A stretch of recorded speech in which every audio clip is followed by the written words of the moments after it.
Hi everyone. The assignment that you will have this week for the lab portion of the lesson is about indexing. And if you're not familiar with indexing, what that is that's what you do or what people do to give you the ability to search for your ancestors in Family Search and find records electronically. Anytime you find something on Family Search that, whether it's a census record or a marriage record or whatever it is, the only reason that you can search for it and find it is because somebody at some point sat down with images or pictures or printouts of the documents, that the original documents, and they typed into a computer the information that was found there so that then the computer could search for it.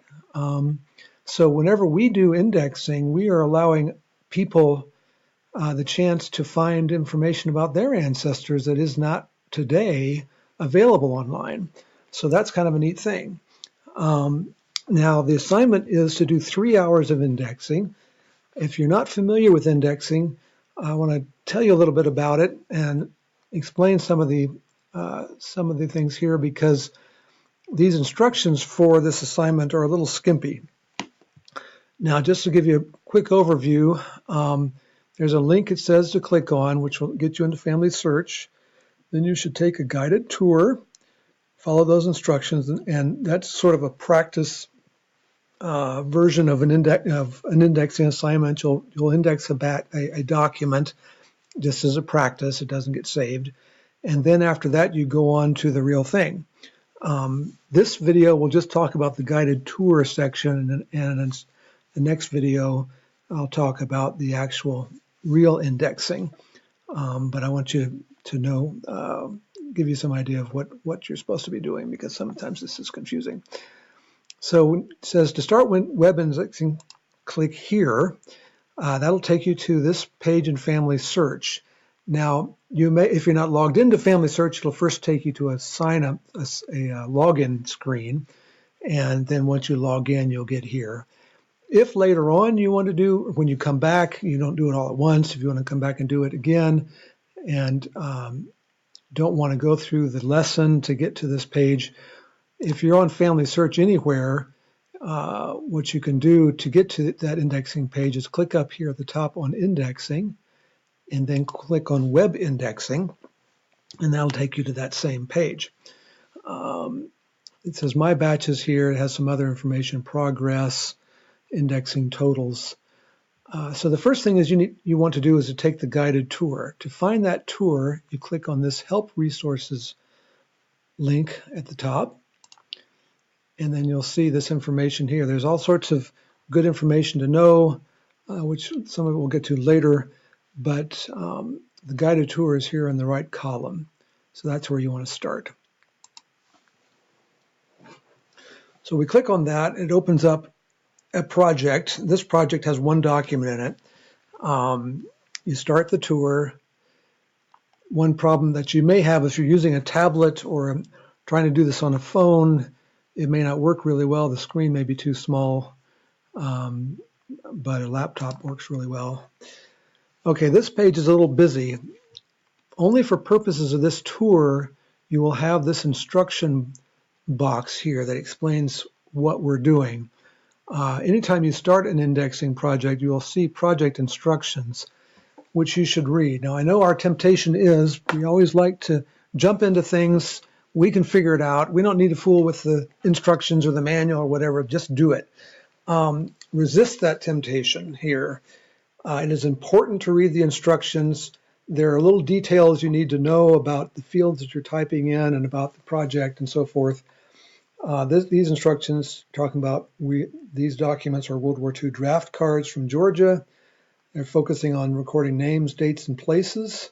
There's a sample image, which is good to look at so you can see what you're indexing. This is a sample card. You can see somebody's name, Holmes Miller. Middle name is written as none, parentheses, shows their residence, shows age, date of birth, place of birth, and so forth. So that'd be a really neat thing for a researcher to be able to find that information.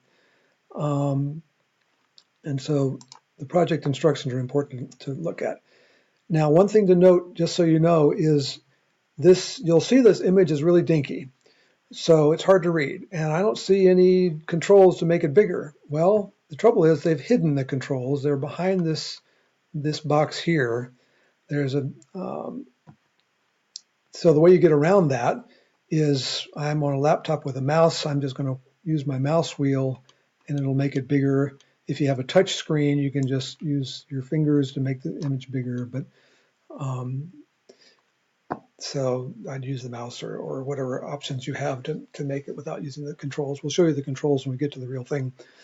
Now, the first question they have here is, should this image be indexed?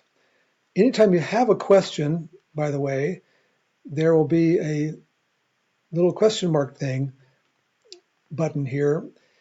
You'll always want to, the first time you look at a project, go through these buttons on each field, just because it tells you exactly what they want in that particular field, which you need to know. And so go through those.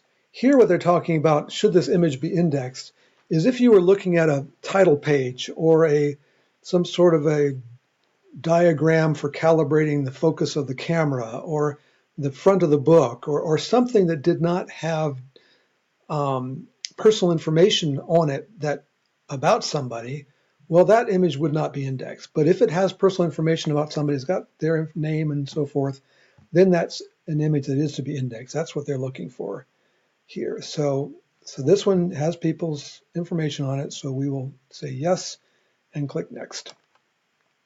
Then the object is to go in and fill the information in.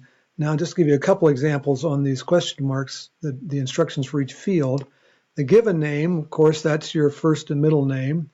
Now, it tells you some things like don't include titles or terms like Mr. or Junior. Notes like none or no middle initial are often included. Don't index those. Now, we saw that in the sample, so that's a good thing to know that, you know, if it said none there, we don't type in none as the middle name. We just skip that. Don't index the signature name. We want to index the written name. Now, as a genealogy researcher, I would be looking at the signature as probably the more accurate spelling of someone's name, because maybe a clerk wrote the name down, and they're just supposed to sign it, and I'd trust the person's signature. But we're not looking at these records from the point of view of a researcher. We're looking at them from the point of view of an indexer. And the object of an indexer is to type exactly what, generally, unless the instructions say otherwise, type exactly what is written there, because that's what the record says. So, and not try to interpret. So let's just go through some of these. We'll do it real quick. Okay, Holmes Quincy is his given name. Surname is Miller, and I'm going to skip looking at for the purpose of time, not to waste your time too much. I'm going to skip looking at most of the field instructions because I've seen them already, but you should look at them each time. Now, just a quick note for this one tour. If you want to know if you've done it right, you can click back on the field and it'll say that's correct, you did it right. Okay, so Savannah, tab down to Chatham County. Now I'm going to see Miller was from here. The residence town was Savannah. See, this is the residence. The county and the state, Chatham. Now, if I didn't pay attention to the instructions, this is Georgia, right? GA period. I would just type in Georgia because I know it's Georgia.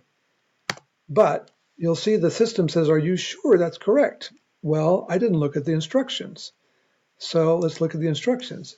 In this case, it says don't correct spelling or expand abbreviations. So I should not have typed Georgia. I should have just typed GA. Now, this is not the case in all projects. Sometimes it'll tell you to expand the abbreviation, but that's why you need to read the instructions. Okay, birth month is July. Now, this is a drop-down box, so I can either type J and get to January and scroll down, which I can't see under the screen, or move this out of the way, or I'll just, usually it's just easier just to scroll down to July. Okay, birthday is 17. Birth year is 1900. Tab. Birthplace is Spencer, North Carolina. So we will go Spencer, North Carolina. I'm using tab to go from field to field. And that's the last field. Now you have two options here. Create entry 2 or submit batch. Create entry 2 would be used if you saw more than one person's information on a record.